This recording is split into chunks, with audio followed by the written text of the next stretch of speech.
So a bit ago I made a video where a bit before that I asked y'all what you thought were the most underrated gachas, for me to then go off and share my thoughts about those games after playing them for a bit. And after releasing that video, y'all called me out. Said that the games in the video weren't the most underrated, of which I take zero responsibility for. I just listen to the people and their wishes for what they want me to play. But y'all said I went for the mainstream. I went to play baby's first gacha game. I took a name out of a hat and that hat was the top 20 most popular gacha games, and y'all really didn't say any of that at all, but you can't lie, it makes for a very compelling opening. But I did decide to play through some of the other games that were recommended either from the YouTube comment section or just back from that Twitter post to bring to you a part 2 where I play through the rest of the games that are recommended, because I actually really enjoyed making the first video where I went through. That, and also one of my next video ideas is to play through and make fun of the worst NFT gacha games that were ever made. And I'm sure making fun of them is going to be funny, but I also can't lie, the idea of actually sitting down and playing through those games is genuinely horrific, so I will do anything within my power to prolong my necessity of pursuing that video idea. So the first game I got for the part 2 of the most underrated gachas idea subtext, in which I play the more underrated ones, is Genshin Impact. I'm sorry, the joke was too easy to make, I couldn't stop myself.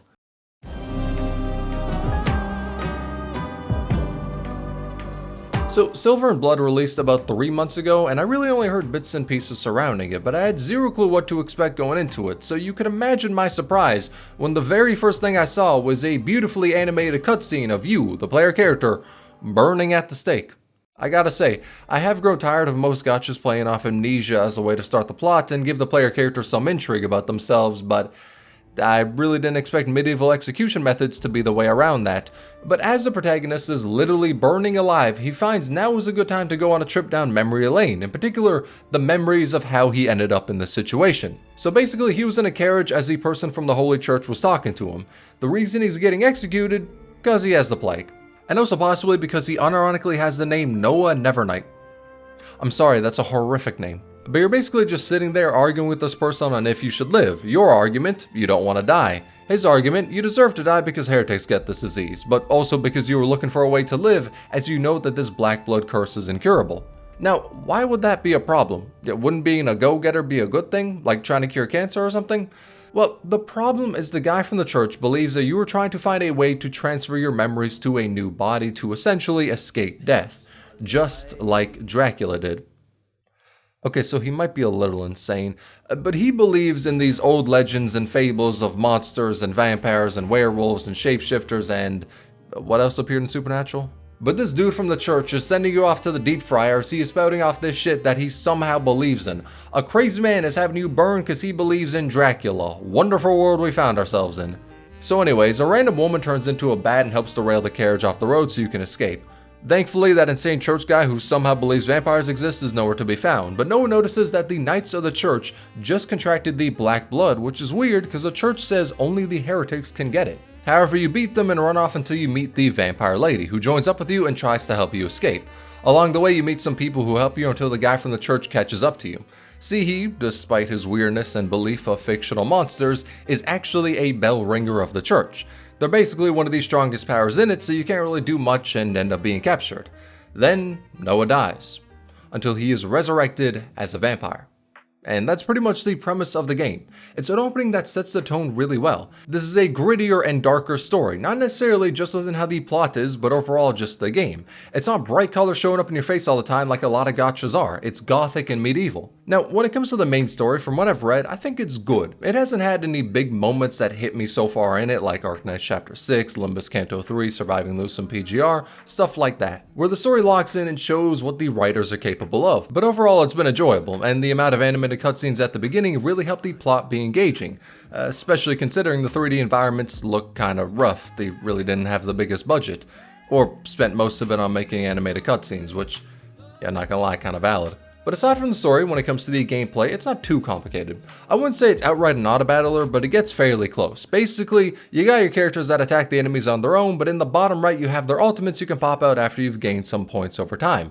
When you pop out 3 different moon phases, you get a buff and can launch out ults faster, which is also where I say, if you've ever played Nikke, yeah, this game was definitely inspired by it.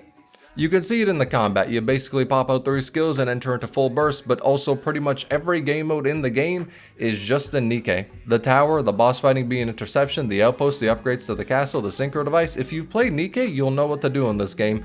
It's of course not a one-to-one, but it was definitely based off of it. Overall though, story is good. Not too insane about the gameplay, wouldn't play it for that, but I wouldn't be surprised if the overall tone of the game is what made a lot of people fall in love with it. I can see this scratching an itch a lot of people can't get anywhere else.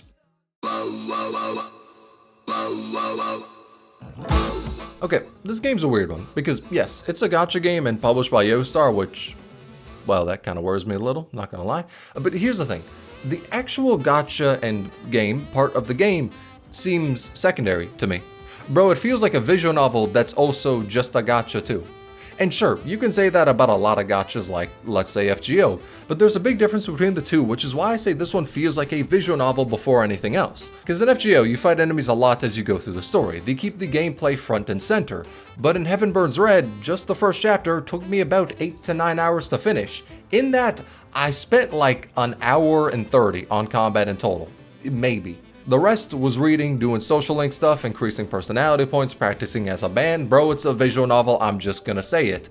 I know the game does have endgame modes, but I'm not gonna lie, I can't see myself sticking with it to grind that shit out, cause the actual combat of the game isn't really interesting to me. It does something I like where you can get multiple versions of a character and have them use skills from their other alt versions as well. This makes it so if you have a favorite character, they're more likely to stick in the meta with just getting a new alt, and the old ones you rolled for aren't worthless because you can still use their abilities on that new one.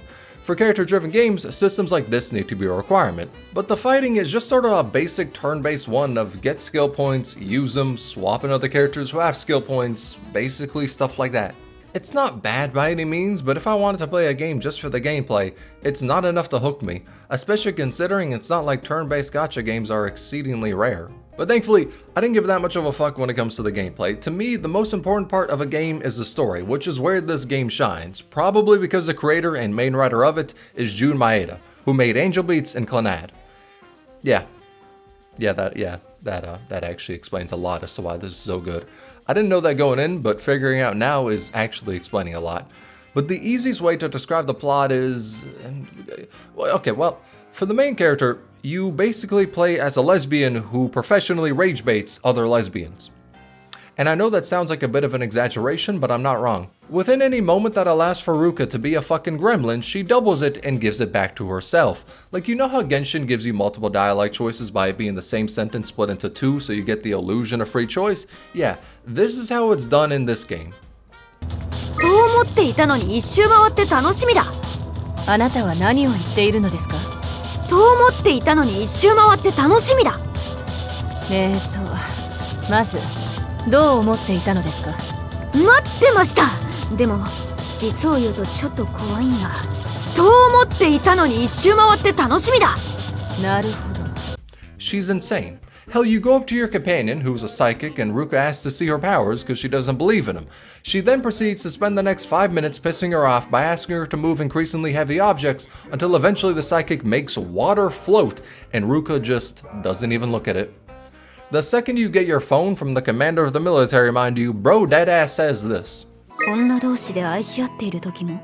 ええ、完全防水加工がされているので、どれだけ汗に濡れても大丈夫よ。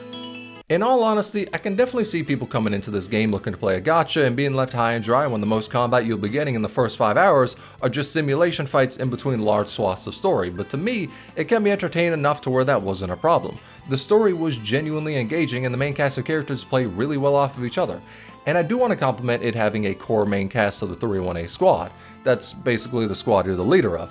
Because a lot of gachas experience character bloat and have so many different ones to where they aren't as well explained as they could be, which is why I prefer when stories keep a main squad throughout and you meet new characters for side stories and shit. It makes it so you can really have that core cast be fleshed out. Which is also where I want to say this game isn't fucking around. Granted, there's a lot of that, don't get it twisted, but it does something I always say is good for a story. It fucks around to keep you entertained and get to know the characters, then it actually hits you with important story moments. We're not out here as 50 Shades of Depression where all the characters monologue to themselves like they're acting through a tragic moment in a Shakespeare play. If the entire story is taking itself hyper seriously and meant to be sad 24/7 and any new story is just like, oh, we made the depression even more depressing, then it just becomes either numbing to where it feels like it's trying to be suffering Olympics, or you never become invested in the characters because it doesn't give you time to. Like the perfect example of something that does messing around and hitting you with hard moments well is Steins Gate. Yes, I will never miss a chance to glaze Steins Gate, but the first half of the story is meant purely for fucking around and making you like the cast. The second half is where shit gets real, and that second half can only work because the first half made you invested.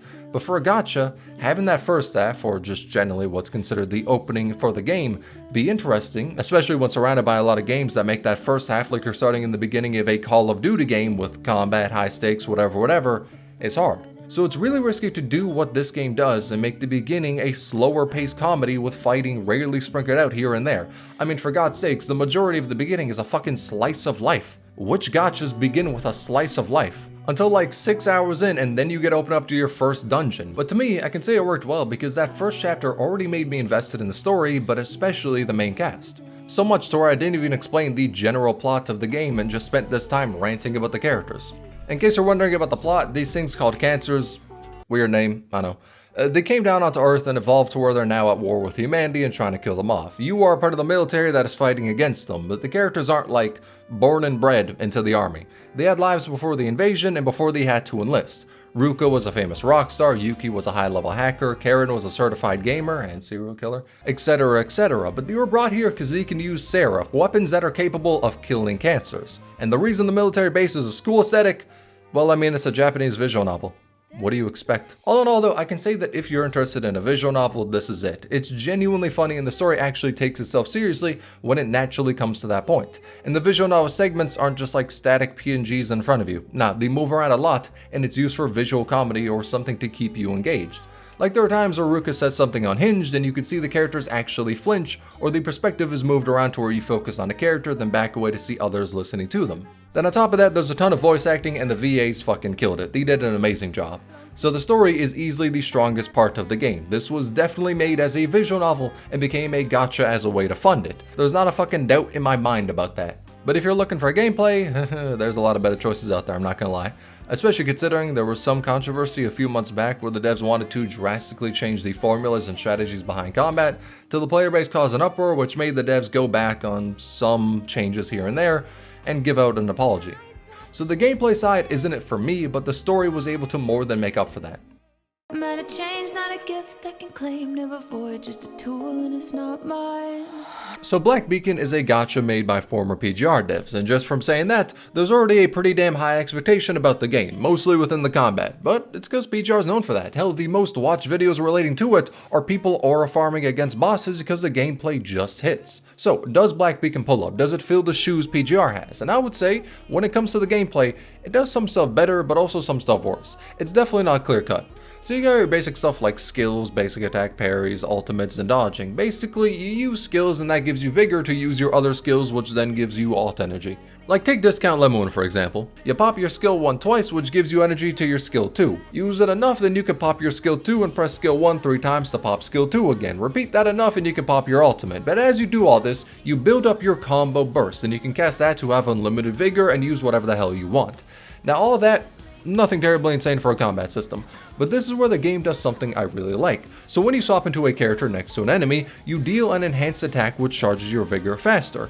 And then on top of this, you have, essentially, elemental reactions. Not as in-depth as Genshin's, but it's the quickest way I can describe it. Though instead of it being a one and done where you slightly brush against the enemy's balls with a blade of grass so now they have danger applied to them, instead you gotta hit them enough to build up the status effect. So the reason I like these systems is because while it's all really basic, it's greater than the sums of its parts. Because what I ended up wanting to do in the combat was the equivalent of fighting like a crackhead who was promised another gram if he wins. I was quick swapping so much. I tried to keep the elements up as I swapped to make sure I wasn't slacking on my other character skills and their rotations, and trying to gain as much vigor with them as I kept an eye out on the combo meter to see when I could go gorillas bananas with my main DPS. Basically, it was a shit show and I was the one slinging the shit. It made the gameplay feel very fast paced, and on top of that, I actually had to pay attention to the enemy and dodge. Because while I still love PGR, I found the combat eventually got stale because it was just me fighting against a boss, as I had a significant chunk of my combat time being me watching a cutscene as the character looks cool in their alt. And eventually, it made combat feel less like a slugfest and more of a muscle memory lesson because I don't feel too threatened by the enemy, so I'm not worried about dodging, just about following rotations. And I didn't feel like I was gonna lag behind on my rotations either because I knew most of it was just time-stop cutscenes anyway, so I had a lot of time to process what to do next. Now, that's not true for all the teams in PGR. There's some which are a lot more fast-paced, but then there's also ones like Lamia on release, where you basically just watched her in a cutscene for half the fight, because that was optimal due to time stop, which, yeah, that kind of took the winds out of my sails at times. But the point where I think it falls short is that the combat doesn't feel incredibly snappy, which, like, gigantic asterisks, right?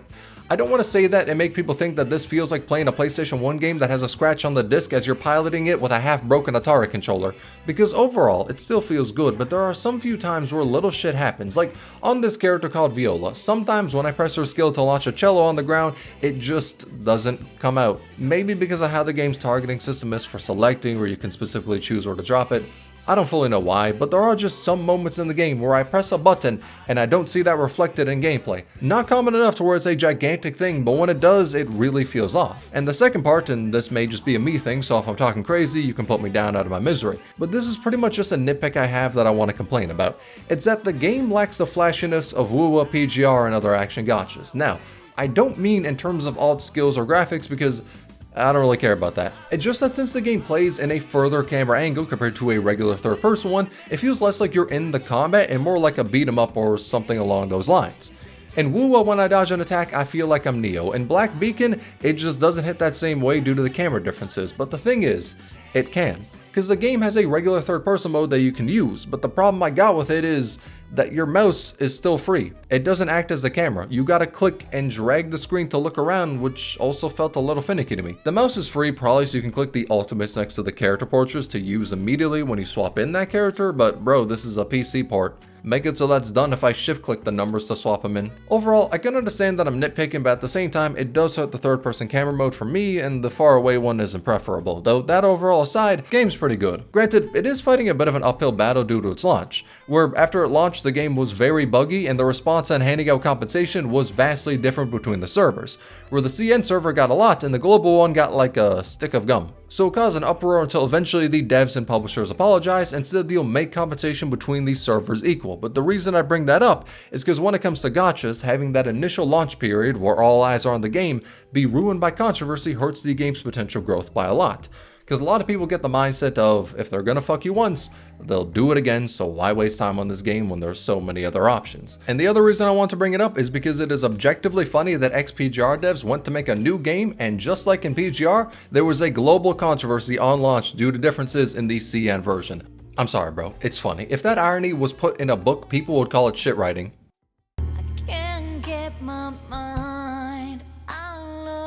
Okay, Path to Nowhere is going to be a quick one because I've reviewed the game when it dropped, but a ton of people wanted me to revisit it. Now, in case you don't know what Path to Nowhere is, it's a tower defense gacha, so naturally, a lot of discussion about the game is asking how it compares to Arknights, and thankfully, the answer is that it's still different.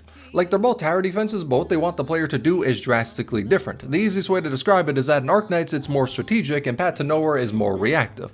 Because in Arknights, you gotta think about where to place your units, how to generate the DP to place them, and if you're keeping the boxes fully defended. But in Path to Nowhere, you place your units down before the stage starts and can freely move them around a number of times in the stage. So if one area is being attacked by a lot of enemies, you can send a small army to defend it.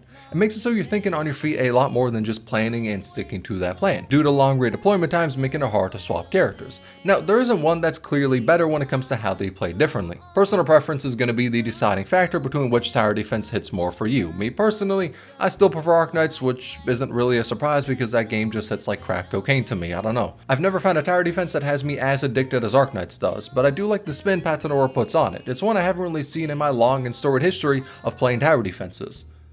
All three of them. However, the main thing I was interested in was what was added after I stopped playing. Now, some of the game modes don't really shake up the gameplay too much from how it is in the main story, but the one I wanted to try was the roguelike. Because the best thing Arknights did was make integrated strategies, the roguelike mode. And after that, I feel like a lot of gachas have made roguelikes to try and capture that same lightning in a bottle ISs. And Path to Nowhere's version of it feels more on the rails, but like you can stack up a lot of buffs. It feels less like you're choosing a path to go through and more like the game gives you a path and the randomness depends on what's on that path. Because you're more or less following just a straight line, the given one. With the buffs you can get in it are what changes up the gameplay. It was nice, but not something that felt like it spiced up the game too much for me, though overall, I don't got too much different to say for the game in its current state compared to when I first reviewed it. They definitely found a way to keep themselves different in a niche that already has a giant in it, and their way has worked out really well for them, and they look to be sticking with that. And the unfortunate part is, that's very rare to say because when it comes to gachas having unique gameplay, not gonna lie, 90% of them don't know what the word unique is, I'm sorry. Though with that aside, time for the ratings for the games. Last time y'all were really good about this, but I am going to reiterate what I mean by ratings. These ratings only apply to how much I like the games from my time playing them. They are not definitive proof of which games are better than others, because at the end of the day, I, like everyone else who talks about and reviews games, am biased. There are certain genres I like more than others, and hell, maybe even some genres I used to love, but I fell out of love with. So my rating can only be based off of my taste, and if that would apply to you really just depends on if you got a similar taste. If not, this is basically just the ramblings of a madman. But for Silver and Blood, right now it's a 7 out of 10. The game's got a lot of promise, but it being so similar to Nikke does make me less interested because the combat doesn't differ too much, so then the only question of which I would spend my time on is heavily dependent on the story. And Nikke's story got me invested much quicker than Silver and Blood's has. So it's a case where if the story can cook a lot, then I could get invested in it, but that's cause it didn't make the gameplay or systems of it stand out too much. Then Heaven Burns Red is an 8 to 9 out of 10, let's just say 8.5. The story for me is comfortably a 9, but the gameplay being non-existent is still a worry. Cause for it to be a 10 out of 10, it would have to be delivering on both gameplay and story, but as of right now, the story is carrying that shit like Titan to Earth, bro, it ain't even close. So then there's the worry that if the story falls off, there isn't anything else to help carry it. Next up, I'll put Black Beacon at a 7.5 out of 10. If they can make the combat feel more responsive and make third person mode less clunky, it'd help a lot. Cause even right now when I play it, it does give me the feeling of old school PGR which I missed, but the drawbacks stop me from being as invested. Path to Nowhere, 6.5 out of 10. It plays unique and I appreciate it for what it is, but there wasn't too much to keep me gripped, unfortunately. Though that's a rating for the underrated gachas part 2, in which I play the more underrated ones. All in all, y'all gave out solid choices. Now, if there's gonna be a part 3, probably not, because I can't imagine there's many more games I missed. There's no fucking way, right? But also because videos like this take much longer to come out than I thought. Bro, I expected to drop this video a week earlier from now. So if you don't mind, I will now spend the next few days locking myself in a cave and catching up on Arknight's story before the Limbus collab. I only gotta read chapter 14, Ending a Grand Overture, A Kazdillion Rescue, See You Soon, When Elegies Are Ashes, chapter 15, Path of Life, and Exodus from the Pale Sea. I got a week to clear all that, and it's all in all above 300,000 words for the word count. Bro, I'm cooked, aren't I?